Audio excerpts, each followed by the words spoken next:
240, it will make their debt go away. Right? Well, it won't. It'll slow the rate at which their debt is increasing, but it won't make it go away. Right? This is actually a credit balance, not debt. Right? But if this were debt, then you know, this has got to come down to that much before you start making a difference.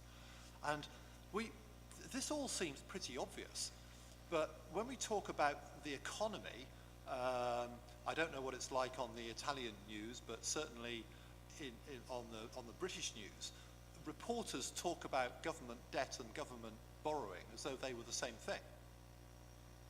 And people think that if you reduce government borrowing, government debt is going to come down. No, it's going to keep going up. It's just going to go up more slowly. Right? And I get so angry at newspaper and TV reports saying that we're going to solve global warming by reducing carbon emissions.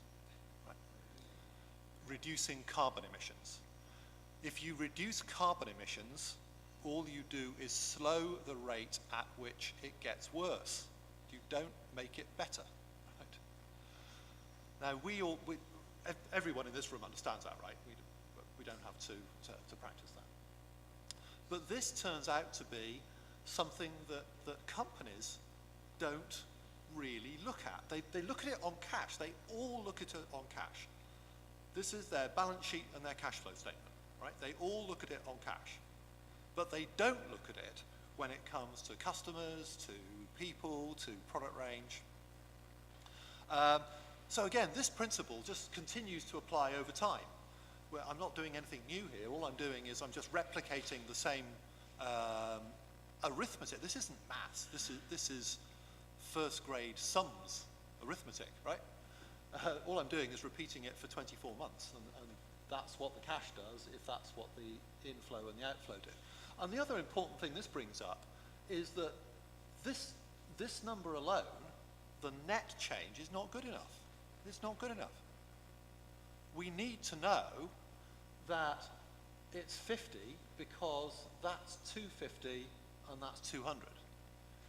If that were 50 and that's 0, this would still be 50, right? But it's different. And it's different because we do different things to affect those two items. So the net change is not good enough in almost every case. You need to know what's adding it, what's taking it away.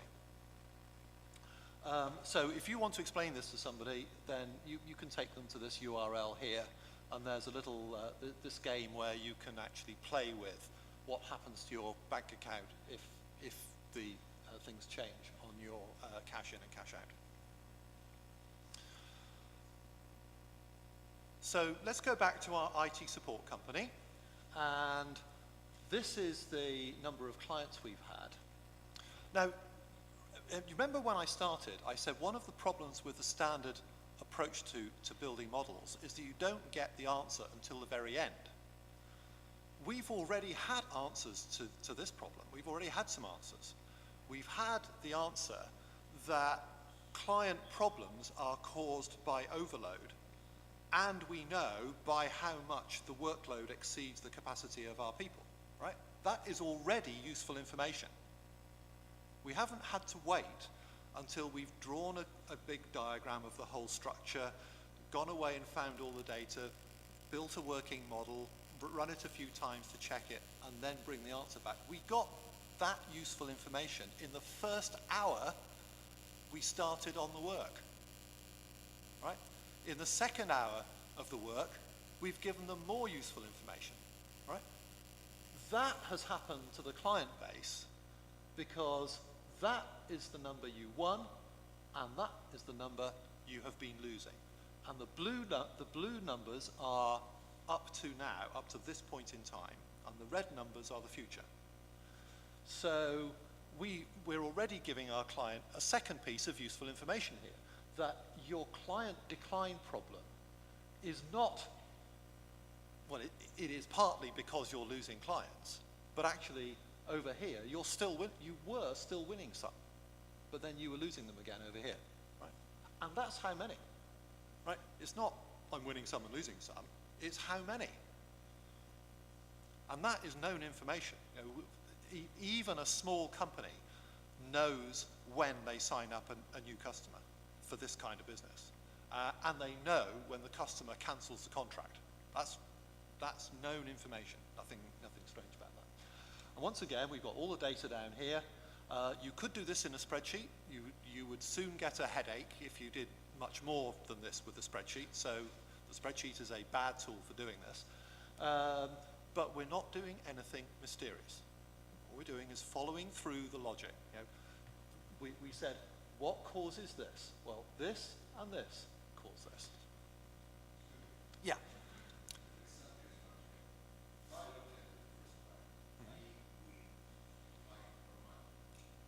Yes. And this, what is representing the first graphic, is that it's standard at the beginning and then grows up and then slowly goes down. On the other side, the graphic tells me that you're not starting at the very beginning. There is a kind of delay where you start losing, and I can't understand this now. Okay. It's the scale of this chart that's the problem. That's not actually flat. That is increasing. So it goes from 90 to 92 to 94 to 96. We're winning 2 clients per month, all right? So it looks flat, but it only looks flat because later on it starts growing really quite fast. So it's growing at the rate of 8. Is it 8 or 6? 6, okay. So there is a small rate of increase, then a fast rate of increase. And if you check these numbers, they will all reconcile with the stock. Okay. Any other questions for this?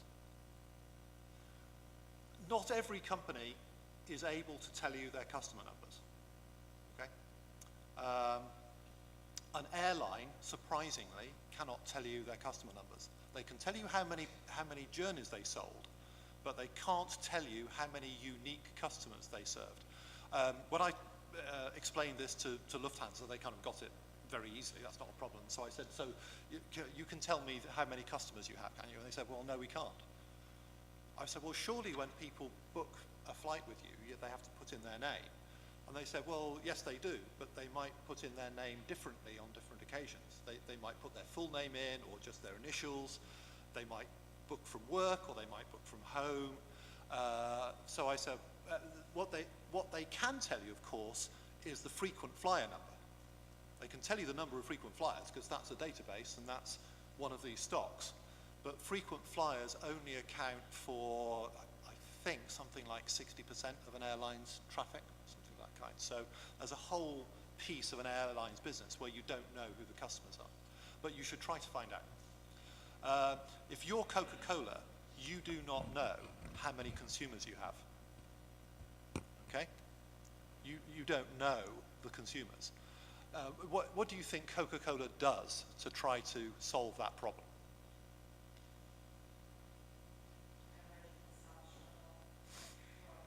And how do they find that out? How do you think they find that out?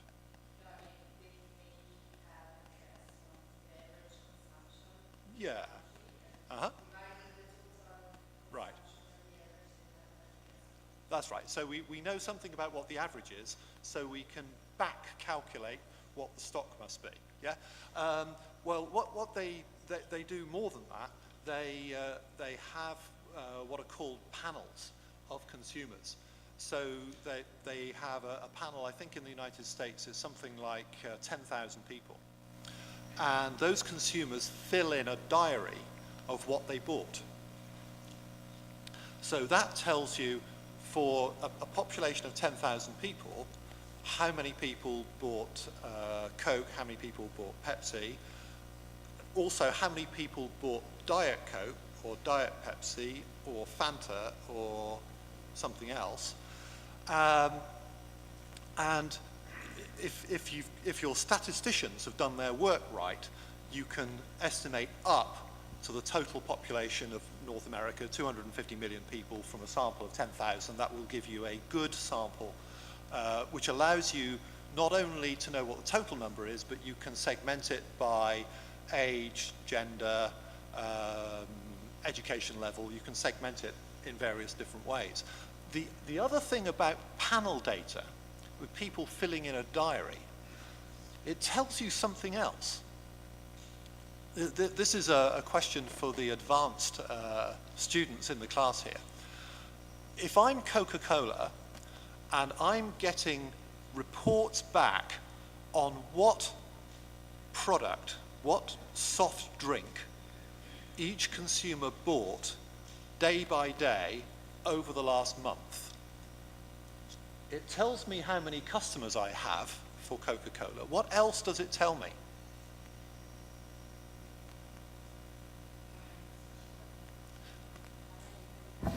How many customers you don't have? Yeah, it tells you how many you don't have. It tells you the people who are not consuming your product at all. Yeah. What else does it tell you? Yeah, this is too challenging a question. It actually tells you these two numbers, right? Because if somebody writes down in their diary that they bought Coca-Cola this month, and they didn't put down that they bought Coca-Cola the previous month or the month before, they are a new consumer. If they had put down that they bought Coca-Cola 2 months ago, 3 months ago, 4 months ago, but they didn't say they bought Coca-Cola last month, and they don't say that they buy Coca-Cola next month, then that's the customer we've lost. Yeah? So panel data, survey data of that kind allows you to actually get all of those numbers. Now, my friend who does the work for Coca-Cola told them that this is what they need. They need to know the customer base, and they need to know how many they won and how many lost. Coca-Cola said, oh, we can tell you how many consumers we've got. That's the customer base from our panel data. So my friend said, well, okay, so tell me how many you've won and how many you've lost. And they said, we don't know. How do you expect us to know that? He said, well, go back to your panel data and see what the panel data tells you. Okay, so they went back to their database and they figured out what the win rate and loss rate was. Right? Yeah. I think they know another thing about the consumers when they have the panel. They also know who are in this and in that month their real competitors.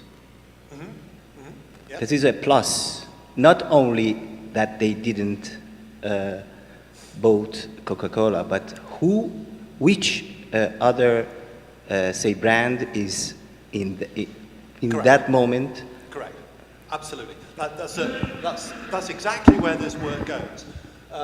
If you know this number for Coca-Cola and these two numbers for Coca-Cola and it's panel data, you know the same numbers for Pepsi as well.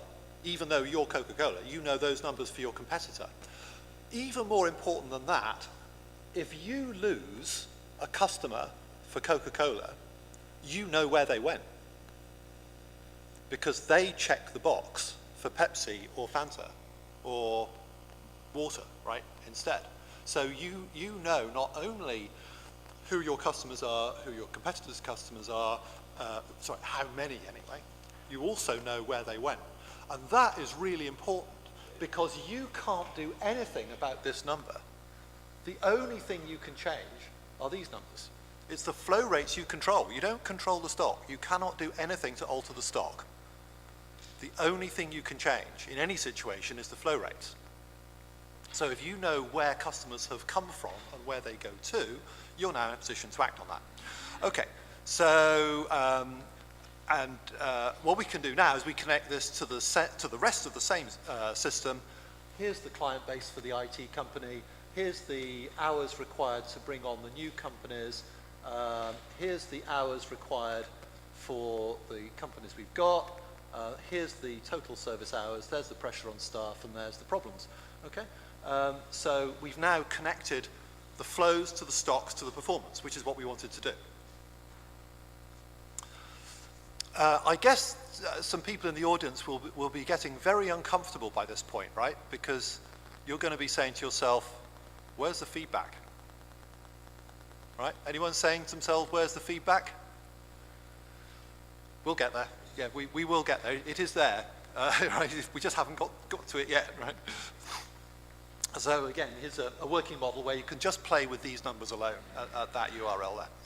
So same thing happens with staff. It turns out that we were hiring at a reasonably steady rate, and staff were increasing, but then we had this increase in the staff loss rate.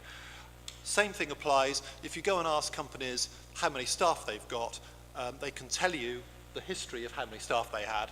They will not be able to tell you that number and that number, but if you go back into their payroll data, you can find it out, right? Because you can see when someone appeared on their payroll and when they left the payroll. So you can get the flows. It's not impossible to do. Here's the same principle with Ryanair. That's the growth in the customer base. Here's customers won, here's customers lost.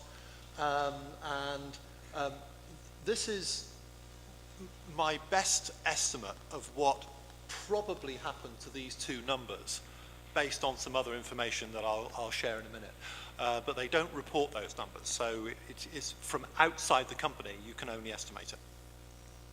So now what we need to know, we know what the stock is, we know what the flows are.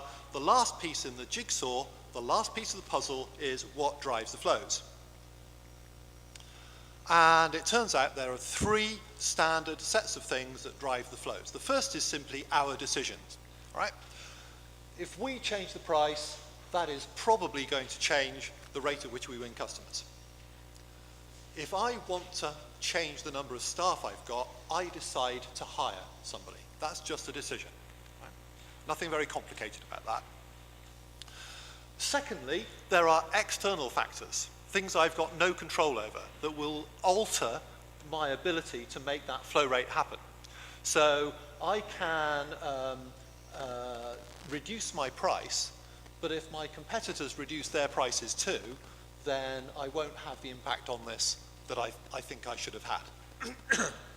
And the third thing, and this is where feedback comes from, the other thing that drives the flow rates is existing resources. So our product range is one of the things that determines whether we win clients or lose clients.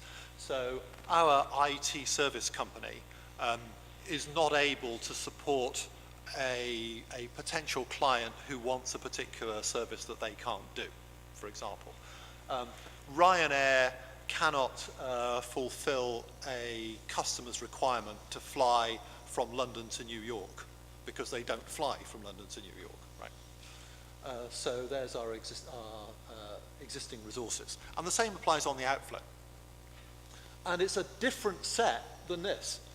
These are different people than these, so these are different factors than those, or can be. There may be some similar items, but that's it's very possible there are different factors on the right-hand side. Okay, so here's Ryanair. This is the customer win rate. This is the average fare, and you'll see that that year there, halfway up, that little jump there, that's 2011. In 2011, the company put its fares up a little bit. In 2010, they cut the fare, I think, to less than 40 euros on average, less than 40 euros on average. And that allowed them to keep winning customers there. In 2011, that's that point there, they put the fare up and their win rate fell. I don't actually think it fell as far as that, but it probably fell. The external factors in this case is what's happened to consumer spending generally. People haven't, because of the recession, people have got less money to spend, so shall I become a customer of an airline and go for a break somewhere or not? Well, if your personal disposable income has fallen and gone negative, then that is a substantial explanation for that. Yeah? And you can use statistical methods. Your marketing people can do this, all right? They can use statistical methods to tell you the likely relationships going on there. And then there's existing resources. So I win customers at that rate, because of this product range, and that product range is how many airports and how many routes. Okay?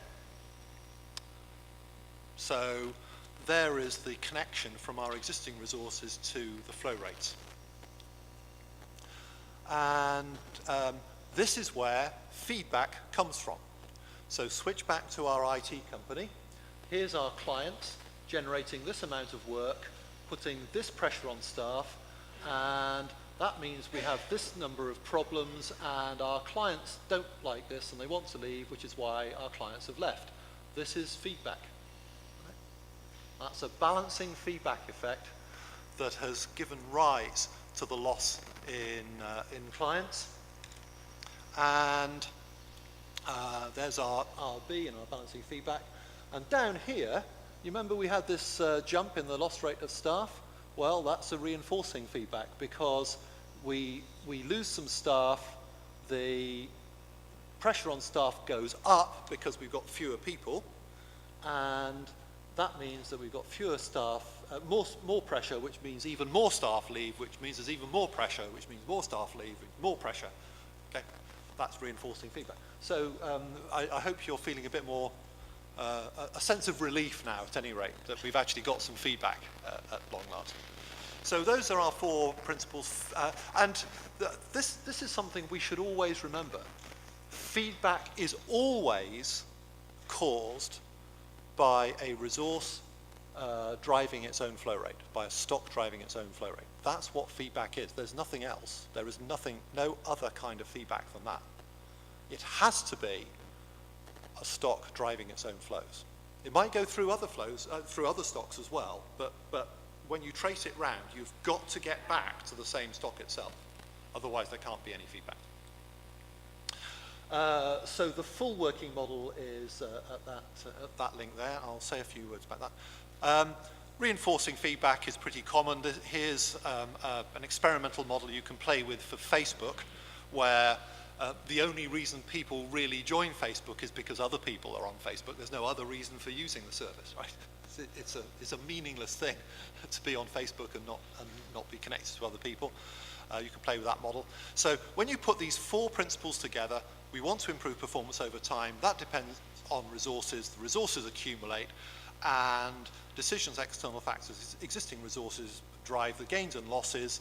That gives you the business system, that drives performance and its own growth, and that is a generic model. That is a completely standard thing you will find in lots and lots of cases. So what I would suggest we do is, I'll just summarize this picture where we've got, so this could be any kind of company except for those exceptions that I talked about. So this doesn't work for an oil company, right? It works for a restaurant, it works for an airline, it works for a law firm, it works for a manufacturing company, just about any kind of firm. Profit comes from revenue minus cost, revenue comes from price multiplied by sales, sales come from customers, provided you can supply. Supply comes from whether you've got enough capacity and enough staff, and that determines whether you win customers or not, along with the price and the product range. And the things in red are your decisions. All right? That's a pretty standard business model. Very similar systems operate in government in non-business cases. Here's a law firm. Exactly the same. It's just that staff and capacity are the same thing for a law firm. So you don't need this thing here, right? Lawyers are a law firm's capacity. Here is the same structure for a restaurant. A restaurant has got consumers who visit the restaurant. They've got a menu they offer. They've got chefs and waiters. They've got seats. Meal price over there. This too is a working model. Okay. Any questions? That basically is the core central structure that we get to with this approach. Yeah.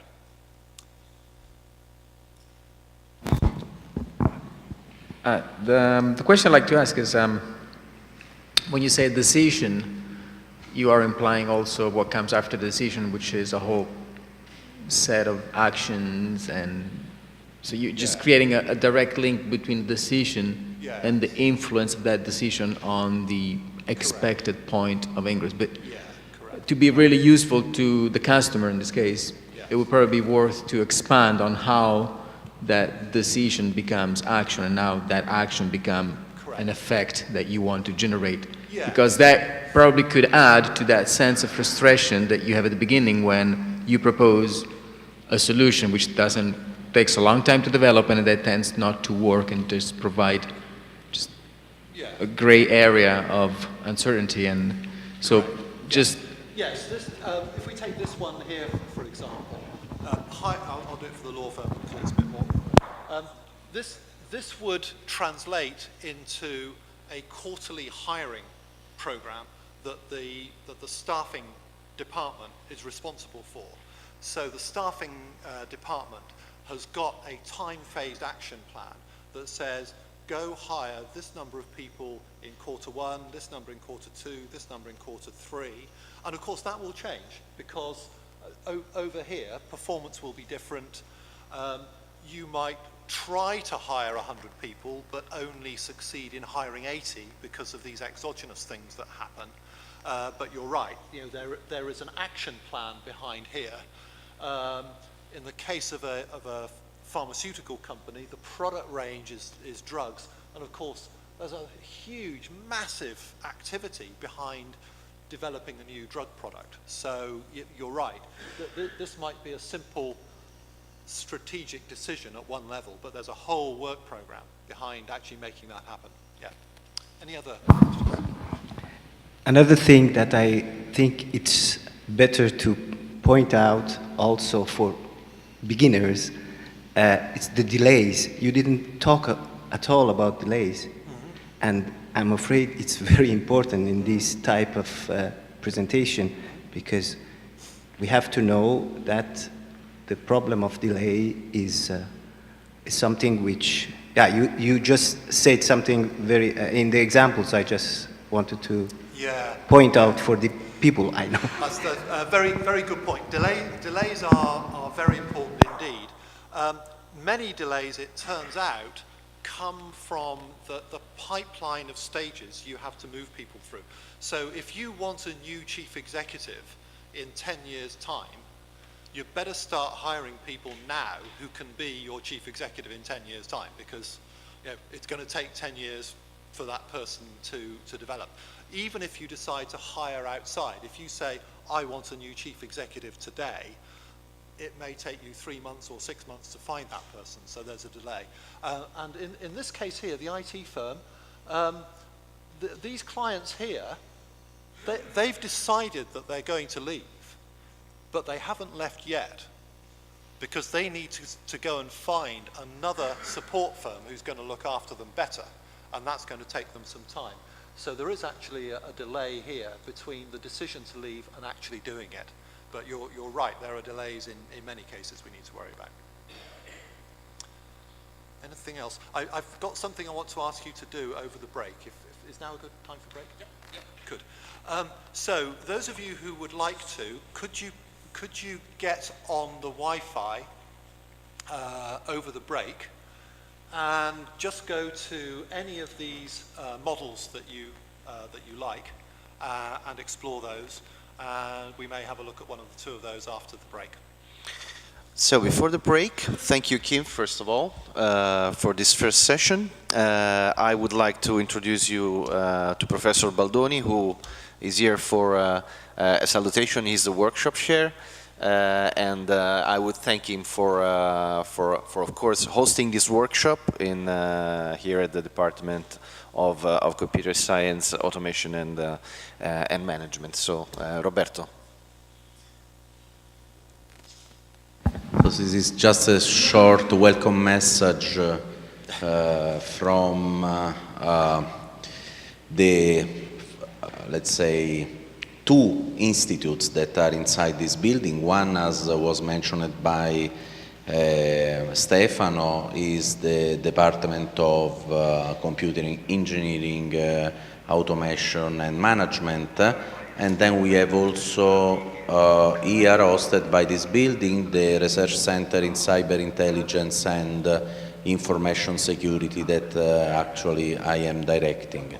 So from this perspective, welcome to you. I hope that you appreciate all the facilities that we have here. I saw that, you know, the exciting talk that you have during these 2 days. And, you know, system dynamics is one of the topics that with Stefano we are trying to introduce inside the Research Center in Cyber Intelligence. So actually I'm very happy that, you know, there is this group of people here that can go in depth on the, let's say, on the dynamics of this kind of theories, and I hope that there will be results and there will be you know, speech that will also look at the connection of system dynamics with problems in cybersecurity. That would be for me the fantastic mix of things. So enjoy your stay here, and I wish you the best for these 2 days. Thank you very much. Thank you. Thanks, Roberto. And now the most important thing is the coffee break. So please, and let's meet back here in half an hour. Oh, there is a question. It says to me that there's no internet access. Pardon? I didn't hear you, Craig. Sorry. They're having trouble getting on the Wi-Fi. Ah, you're having trouble getting on the Wi-Fi. Yeah, I can connect to the Wi-Fi. It says there's no internet access through it. Okay, we'll try to set this now. Okay, thanks. Okay, so if anybody else is having troubles accessing the Wi-Fi or any other technical issues, please come to me and we will try to solve the issue. Okay, thanks. But first the coffee. Yes, okay. It's all there.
Yeah, it's going okay. We just had a problem in registering probably the first half an hour because there was a problem. We didn't know that we had to record here. So the guy who was providing the services didn't tell us that we had to do it. But as a matter of fact, when he was going out of the program, he didn't ask to save. And actually our expectation was that they were going to save it on their own side. Ah, okay. So it might be that we have lost the first half an hour. So is this the so with the webcast going okay? Yeah, the webcast. Well, I've actually got the recording. Okay. I think. That's fine. I hope I have. I hope too. Okay, so we can have.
Tienilo quello adesso lo vengo a sistemare, figurati.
Yeah, hello you. Oh, good. Yeah, good. Yeah, sure. Yeah, anytime. I'm around. So.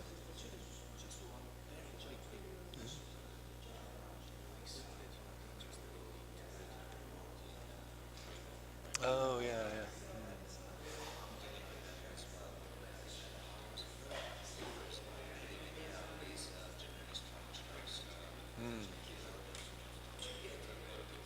Right, right. Yeah, yeah.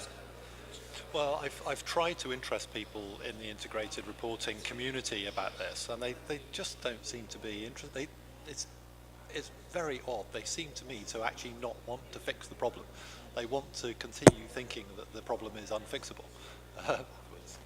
Yeah. Mm. Yeah, I'd like to think so. Yeah. Yeah. Right. Yeah.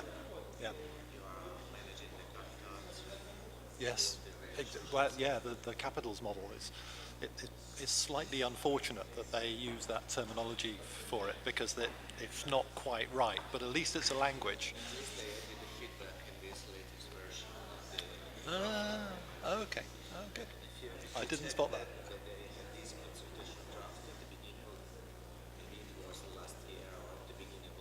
Okay. Oh, right. Ah. Right, right, right. Ah. I must go back and have another look. Yeah,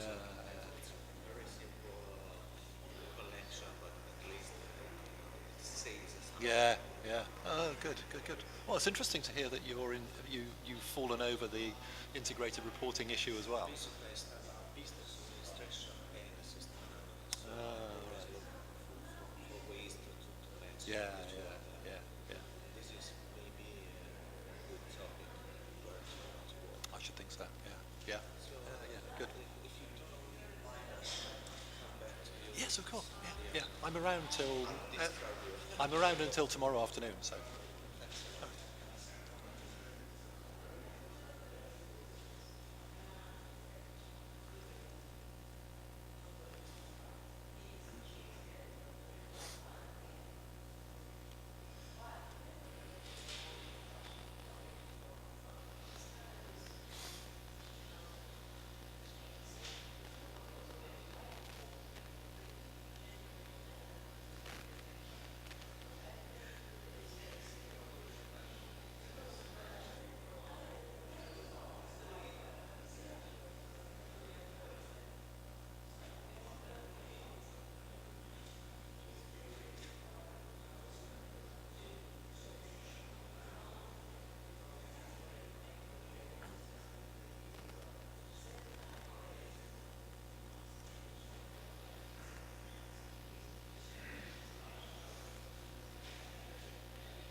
it.